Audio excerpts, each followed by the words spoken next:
So I am sitting here with Rebecca Fitz, the AVP of Real Estate at Leap, and I am thrilled to chat with her today. Rebecca, thanks for joining me. Thanks for having me. So let's just start with this for anyone that is unaware. What is Leap? Sure. Leap is a platform that uses data, process, and systems essentially to launch and operate retail stores, physical retail stores. And so when you think about platforms that you might use in your daily life, anything from Shopify to Uber, we're a platform of brands and physical spaces, so stores across the country. Works where a brand would go on the platform, give us some information about their POS, and so where their customers currently shopping, and also their financial information. Once we have that and we decide that they're qualified to be on the platform, we basically underwrite them for everything.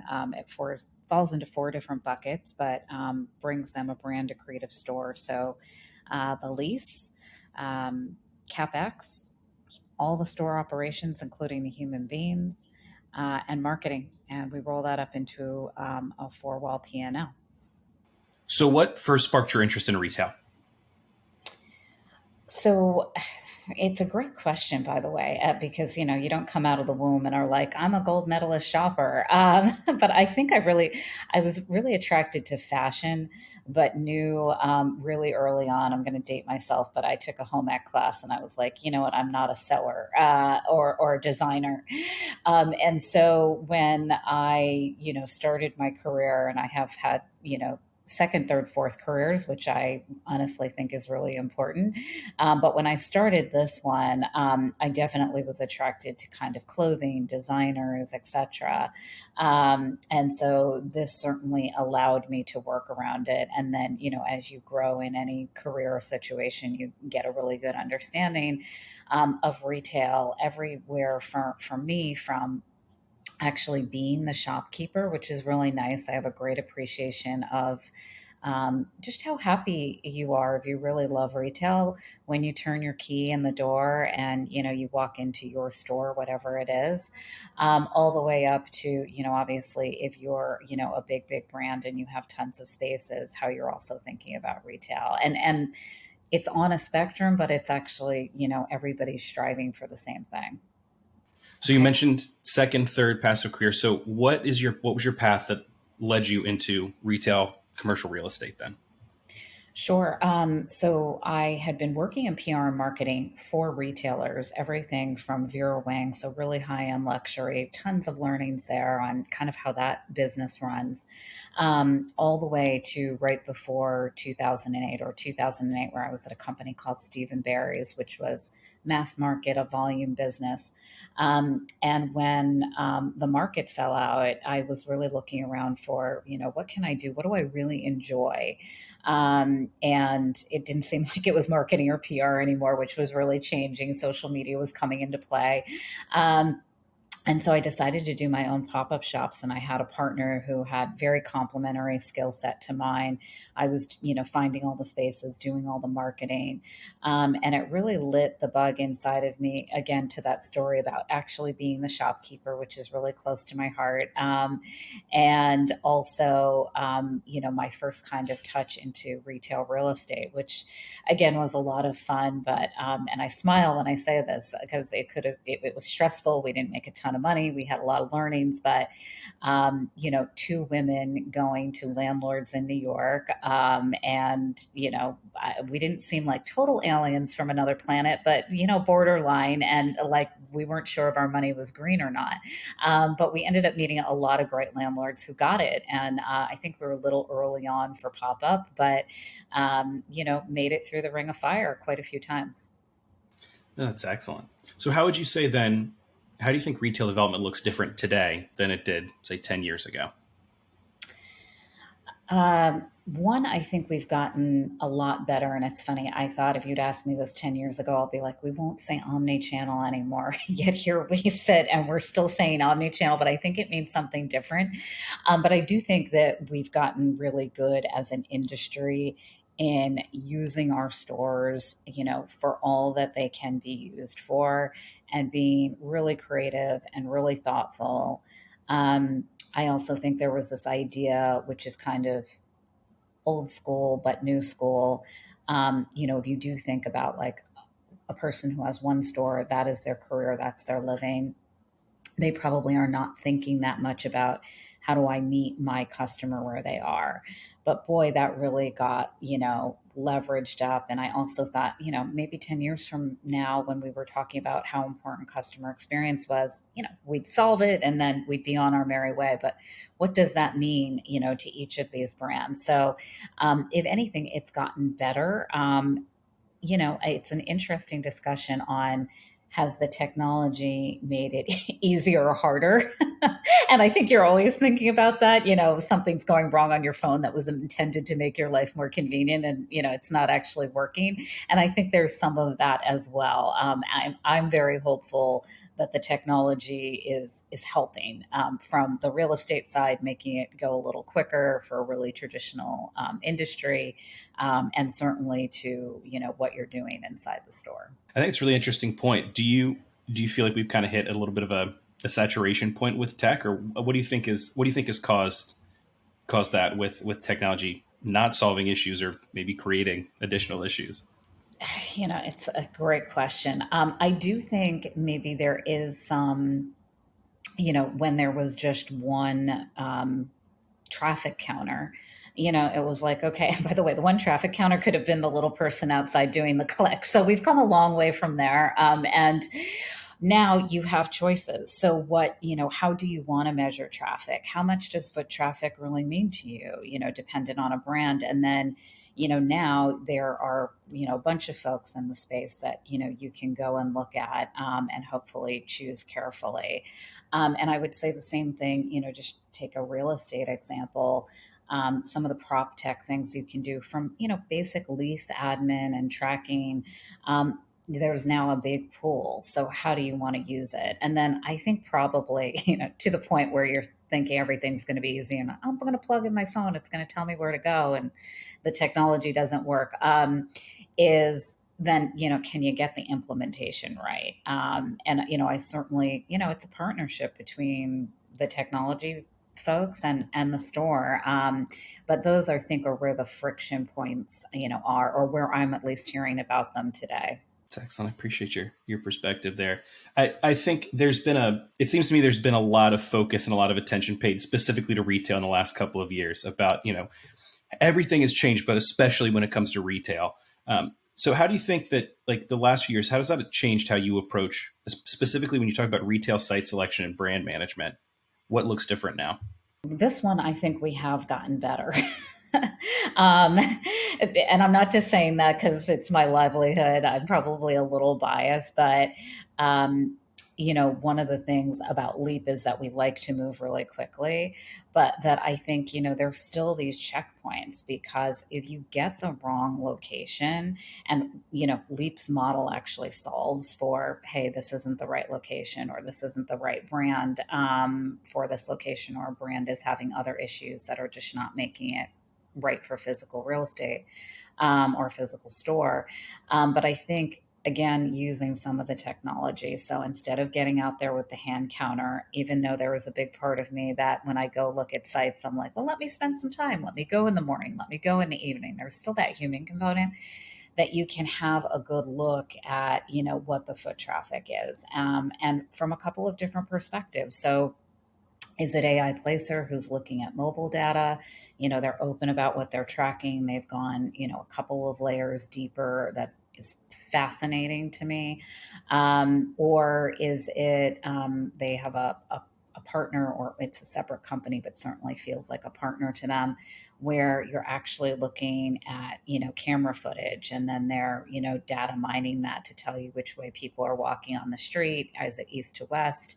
How many, so more of those traffic counters, which I also think is fascinating. I had a team member say, can we look at the traffic from a camera? And the only camera that we would have been able to use were the government traffic counters. It felt a little creepy, kind of X file.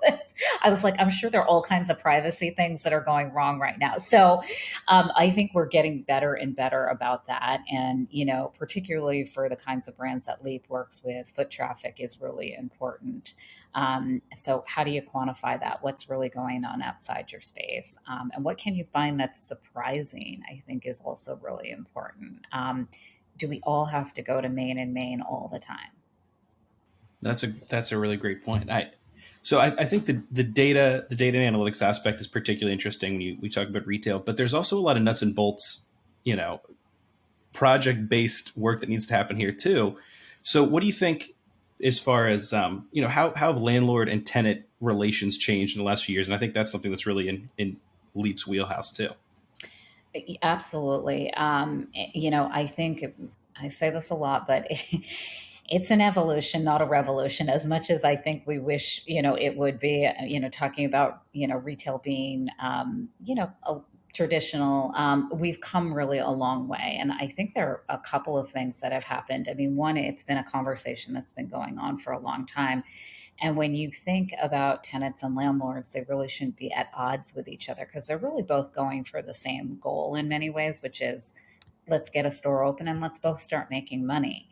But somehow, as you probably know, things fall apart, as you're moving through this. And so I do think landlords now see the value of shorter leases. It was funny. I was thinking about doing this podcast this morning, and while leases are old and they tend to be really landlord heavy, I was like, what if I just erased my mind and started from scratch, or I was an alien who came down from another planet and looked at a lease? What would I think really belonged in there? And then, like, what would I not? And I, definitely spend a lot of time with attorneys who are looking over leases. And one of them said to me, I hope you're okay. I know I'm in here to reduce as much risk as possible for you, but I just didn't think this section on eminent domain applied particularly to a space on Madison Avenue. And I thought, I'm going to go with you on this one. That what are the chances? And we took it out. And so, does an eminent domain really belong in a lease? I think if I were doing some other kind of leasing, sure. But here, not necessarily. So, thoughts like that do come into my mind. And, I think tenants and landlords have both played the game. How short can we get a lease? Should we be doing license agreements? How can we get better? And how can we make this flywheel easier, well greased, and spin faster? And then part of that is really also the relationship, which, Leap is really key on. We refer to landlords as partners, not only internally, write to them on, hey, we're coming to fill a space. Our superpower is rebranding. It's in our benefit and your benefit. So let's get brands up and running as quickly as possible. And then let's both make sure that they're doing, really well. And then let's come to the table if they aren't. And I think there are many ways that, we can work together outside of the official language. And we're certainly beginning, or, we're 4 years in having conversations where folks are like, oh, yeah, if you're going to rebrand, you're going to rebrand. Tell us how long it's going to take to open a really new, beautiful, brand creative store, not, tapping you on the shoulder on when is it, when is it, when is it. So I think both sides have really gotten a lot better coming together on design and construction. You're hearing a ton of landlords these days saying, I really want the brands to come. And, if I whitebacks it, will they come? And that really is, happening. And they are. No, that's great, and I think it's a great point too with the talking about with landlords saying when's it going to happen, when can we have this done. How are you all? Because this is another piece too that in the last few years there's been a lot of talk about how long it takes for projects to get done and supply chain run-ons so what answer are you providing to landlords on that situation, and how are you all? I mean, what do you think retail operations should be doing to try and speed up those timelines and make sure that they're prepared when the time comes to rebrand and update their stores? Yeah, I mean, because we really handle it. I mean, we're doing a lot of interesting things. I mean, one, taking those white boxes or those second generation spaces. The world did go a little crazy, and I should mention this on the tenant landlord relationship question as well, which is, I think COVID also made us really great partners. If there was a silver lining, because I did a lot of those phone calls along with our founder, and people really just didn't know which way to negotiate. And, normally in that normal tenant, landlord relationship, you're getting on, you've done your research, you think you know how much the space is worth based on sales comps, rent comps. They think they know how much it's worth because of what they've put in and what it's budgeted for. And those weren't the conversations we were having at all. It was, how do we both navigate this out of this together? So that really changed too. And every time I call a landlord and I think I'm going to have a difficult conversation, I think, well, we've set the bar on COVID. So this is probably going to be maybe not a cakewalk, but a little easier than that conversation. So there's that. And then I think, we are trying to avoid some of the holdups and getting things open. With the model itself. So taking those second generation spaces or white boxes, avoiding permitting if we can, or at least only cosmetic changes. And then, really being sustainable, which I think is great. So really creating a great catalog of FF&E that brands can choose from that we have in a warehouse. So it's, not on a boat coming over from China, which would be a pretty long hold up. And I think we've really created not only a program that's got a great sustainability story, but also, an agility story, that how quickly we can do some of these. And um, yeah, I mean, I think it's just one, and it kind of gets glossed over, I think, sometimes, but, it's a really hard part of business. Totally, totally. When you so let's zoom out and let's just say like tactically speaking, when you are how are you defining when you're setting up, like we'll say, a winning retail space? How are you defining the initial setup for what's going to win in your retail space?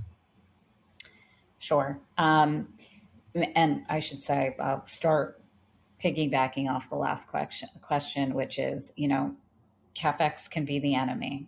So, and I think we should openly talk about that. And it's not that we don't want beautiful stores, because that's part of a great customer experience, but really being thoughtful about that. And listen, I'm the first person to walk in a store that's shiny and sparkly and be like, spread my ashes here. This is it, but, be thoughtful about that. And so I think, that's one of the things certainly look at. And then, also the site selection. So, and what we've done, which I think is really important for our customers, is, you know, commercialized our products. So, our core product is probably, or is a store that is main and main. It's either on a major retail corridor or it's, in a mall on center court. And that's, what you're getting. But then we've taken it and we've done some interesting things as far as, this isn't our core product. This is a destination store. And we want to be really clear. You're going to get a lot of eyeballs, but this might not be the store where, your P&L is showing up as, on a high volume store. And just being really clear and defining those, I think it makes it easier for our customer. We haven't done this yet, but I think there's real value in a neighborhood store. Warby did a lot of these in the beginning, and they took a little time to kind of come into their own. But boy, when they did, a neighborhood store has value as well.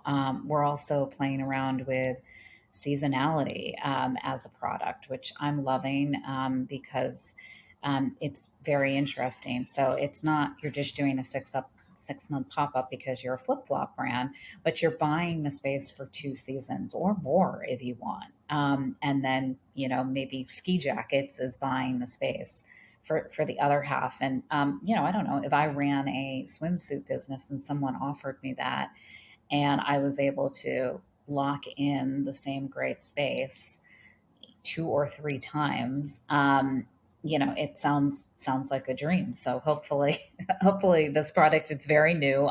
It will be a dream for some brands. I think that's a really interesting point. I want to go back to to what you mentioned there about being really clear about your goals for individual spaces. Cause I think that's something that, I don't know, I'll ask you, is that something that, I don't know, is that a commonly held belief with most retail brands, or is it kind of like we expect top performance out of every site we set up? Or do you think that's a shifting focus within retail, or it should be a shifting focus within retail? More of the latter. I think it should be. And I do think folks are beginning to think about their stores differently. And you notice, even when we talked about Leap, I said, oh, we roll it up into a four-wall P&L without saying, the P&L cannot just be everything. It can't just be the Bible all the time. And if you only look at it as that, you're probably not going to look at it as success. And that's not us trying to do a sales thing, but it's like, it's another channel. What is it bringing to the table for you?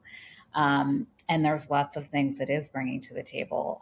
More affordable customer acquisition, actual sales, a customer experience, an advertisement for you. So we are certainly encouraging brands to look outside of their P&L at, what is this really bringing you? And I do think it's hard. And we certainly, talk to customers about what's your objective in getting to this. We think we can fill it. You know what the platform is, but if you're really strongly saying you want it to be this, we want to know we can deliver on it. That's great. What do you think? So I'll caveat this aside from Leap. What is one tool that you use day to day that you absolutely could not get your work done without? I feel like I should say something really fancy here, but that I could not get my work done without. I mean, I would say some simple, the telephone, which I feel like is a little old school, but I think people are calling each other more and more. And I would probably say, video conferencing. And my team does less of this, which I think is a good thing, but slacking. And really, we're striving for, and this is kind of an interesting conversation in a conversation, but we're data driven, to use Salesforce, but there's still a little bit inside organizations that are completely data driven. This idea, though, that still people need to adapt to that. And so I think we're in the adapting phase. We're probably almost there in the winner's circle. So I'm very happy to say my team is using Salesforce Chatter to communicate, less emails. And it's feeling really, really good. Frankly, I would rather communicate through Salesforce and, 1,000 emails at the end of the day where you're, kind of having a little pity party as you clean it out. And that visibility is so important. It's something that we hear from people all the time, that if you're, especially with the dearth of like communication channels that we have, being able to have kind of like a central location where everyone can reference and you're able to communicate and the information that you're looking for is right there, as opposed to swapping a bunch of links. It's really, really critical. Absolutely. And how many times, it's not something you think that you're going to say that often. And then I think you get into certain businesses and sometimes you're saying it a little gruffly. Hopefully sometimes you're saying it really lovely, but like, well, okay, team, what's the point of truth? Or where are we going to agree that the point of truth is? Sometimes you're yelling it from a mountaintop. Let's not lie to each other. But sometimes you're just like, all right, let's agree that it's here. And I think, as an organization, we've agreed upon it. So that's at least a good start.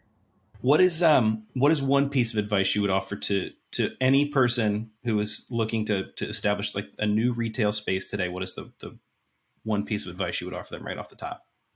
Know why you're doing a physical store. So it goes back to the why. Why are you doing this? And then number two is that the location feeds into that. So I don't want to say it's all foot traffic or it's all, I hear great, I don't want to say stories, but feedback every day on spaces that ended up turning into great things. I had a cashmere company and they said, we weren't really we didn't think it was right. We were in Florida. We took a mall space, happened to be near the movie theater. and everybody was going into the movie theater and freezing and coming out and buying cashmere, or buying cashmere on the way in. Hey, I forgot my socks, or, I want a little wrap. And they ended up doing really well. I don't know if it became part of their strategy, but I think that there are always these, interesting tales where it wasn't just like it's Main and Main and the foot traffic's off the chart, because the foot traffic's got to stop for you. That's great. This little mix of the anecdotal and the data there. Yes, there's art and science to this for sure. Rebecca, it's been a real pleasure to chat with you, and I feel like our listeners are going to get a ton of insight from your experience and the work that you're doing at Leap. What I like to close with is just to talk a little bit about you. And we have a little bit of a tradition at QuickBase that whenever we have a new person join, we ask their first car, first concert, and first job. Oh, I love this. First and only car, up until very recently, was a Nissan Sentra. And I think it was one of these special ones because it had a little white stripe and it was red. And I still keep the key. First concert, that's I'm going to date myself with this, but I'm going to own it. Actually, they're still on tour, so nobody would really know. I think it was Duran Duran, but it might not have been. My parents were concert goers, and I think they brought me to like a very mellow, like Bonnie Raitt concert or something. So I probably got something in a little earlier, but Duran Duran certainly left an impression. And what was the last one? First job. Although those have both been great answers. First job. I'm also very proud of this. Dunkin' Donuts, and it was back in the day. I think they still have these, but imagine me in the Pepto-Bismol pink hat, and they had the aprons that had that they were donuts on it, and I just have always felt this way about career and work and enjoyed it. And I think along with By the Key, and they're all in the same place, I kept my name tag. So Ben Affleck, Dunkin' Donuts, keep going. That's awesome. Well, Rebecca, where can, like I said, I've really appreciated having this conversation. Anybody that listens to this today, where can they find you? Where can they follow you and keep up with the work that you're doing, and any place that you're, putting yourself out there? Best places to connect are LinkedIn. It's Rebecca Fitz, and there are not a ton of me, and it's 2 T's and an S. And the other way, and I will confess this, but not because I am a gold medalist shopper and Instagram has my number. I am the Wild West of retail on Instagram, and answer DMs and love to chat with people there as well. That's awesome. We'll follow. Everyone needs to find you on LinkedIn and on Instagram. That's excellent. Well, Rebecca, I want to thank you again for joining us, and this has been a really enlightening conversation, and it's been a real pleasure to talk with you. Thanks so much for having me. This was so much fun.